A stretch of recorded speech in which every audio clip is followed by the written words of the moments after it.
When it comes to the Miami Heat and the Boston Celtics, history always repeats itself, man. We always find ourselves watching these two teams face off in the damn playoffs. It's always the Miami Heat versus the Boston Celtics, man. I think throughout the past like 12 years, they've played each other like a total of 5 times. Once in 2010 when they faced in the first round. They faced in the second round in 2011. 2012 they faced in the Eastern Conference Finals. 2020 they faced in the Eastern Conference Finals. And now they're meeting each other again 2 years later, bro. This rivalry is absolutely insane. No more of the Lakers and Celtics, bro. Tonight is game one. And I'm here to give you guys my predictions, man.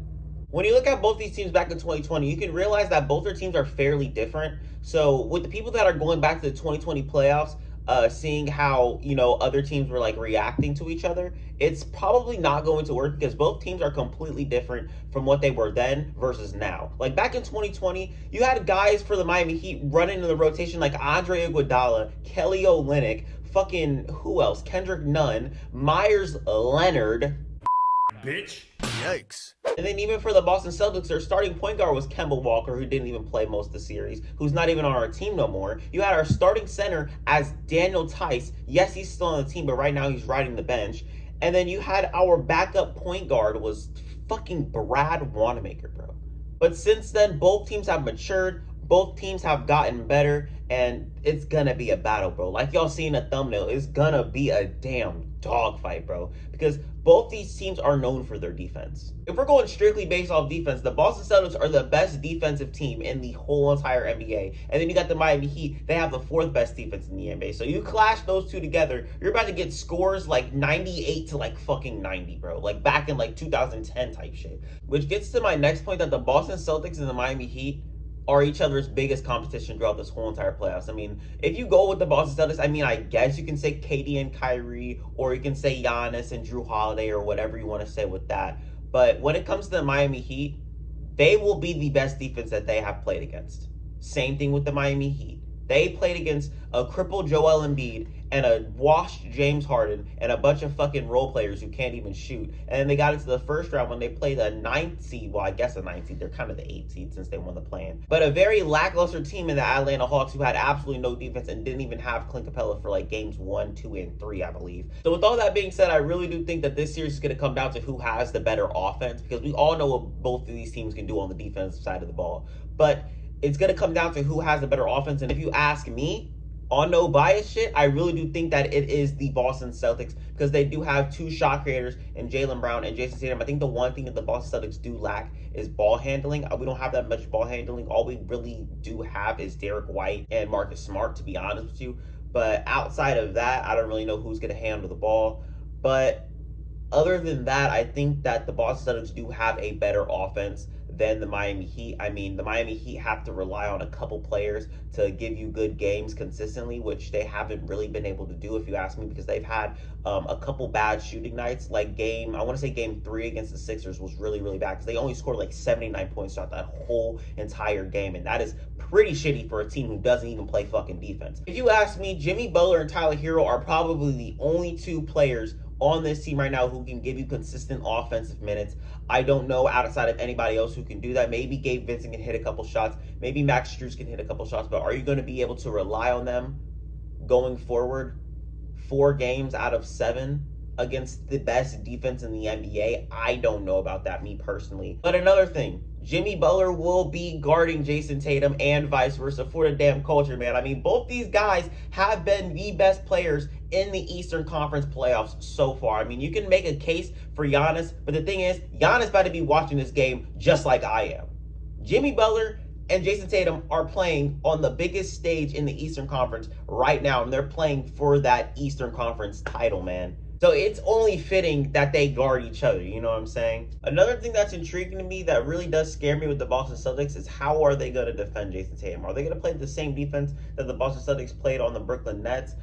Jason Tatum trying to drive, it's going to be really, really hard for him to do that, because they have 3 big bodies down there in Jimmy Butler, PJ Tucker, and Bam Adebayo. And to be honest, I've been seeing a lot of Bam Adebayo slander on my timeline when it comes to the Miami Heat and the NBA playoffs this season, bro. And I'm here to tell you right now that all the shit that they're saying is not true. With him being an offensive liability, maybe for this series, because he's going to have to go against Rob Williams and Al Horford, which are two big bodies and they are taller than him. But when it comes to the defensive side of the ball, the man is so much more polished than what he was in 2020, and he was a dog in 2020. But he's better with team defense, better with one-on-one. He can switch on the guards even better than he did before. So to be honest, he's going to be a really big factor in the series. PJ Tucker's going to be way more involved with this series than people think, man. Him hitting those corner shots are going to be really, really big. I personally think that he is the second best one-on-one defender on his team. And that's going to play a really big factor into the Miami Heat's defense success, man. And I just cannot wait to watch it, bro, because defense is my shit.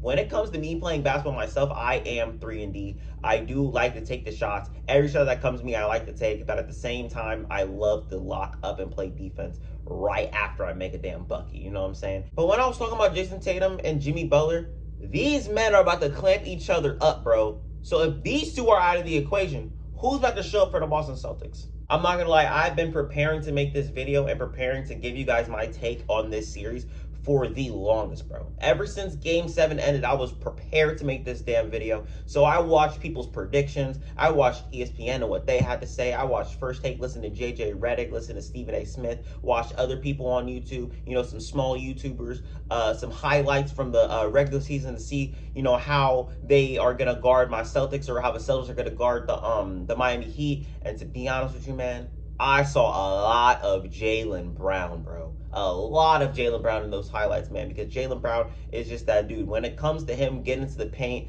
he's faster than PJ Tucker. He's faster than a lot of those guys who are going to be, you know, in the drop coverage. And he's a demon in the drop coverage, man.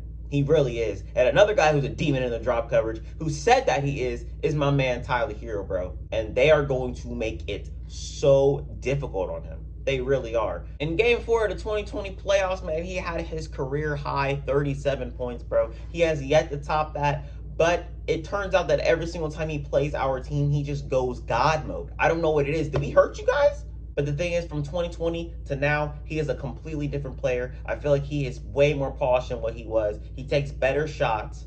He can make the ball better. His mentality going into basketball games is better. And I think overall, he's just a good player and he's a better fit than what he was before. But I think that this series is way too close to call, man. I damn near don't even want to make a prediction in this video because of how close these teams are in talent.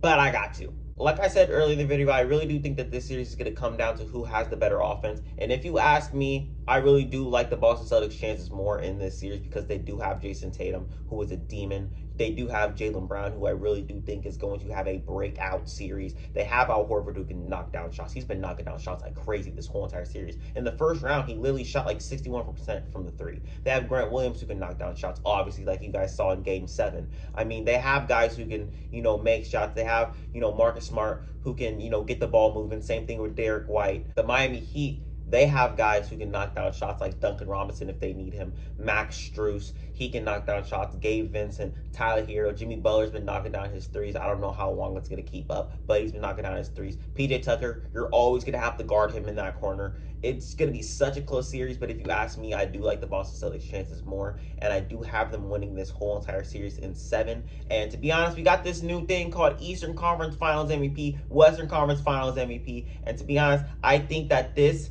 is going to go to Jaylen Brown, bro. He is about to have himself a damn series, man. I really hope I'm not wrong about this because I really do want to see Jaylen Brown have his breakout series. I really want it so badly. So I'm picking Jaylen Brown for this, man. I am ready for Game 1, bro. I'm ready to watch this whole entire series, bro, because if you ask me, this has got to be one of the best series that they've had.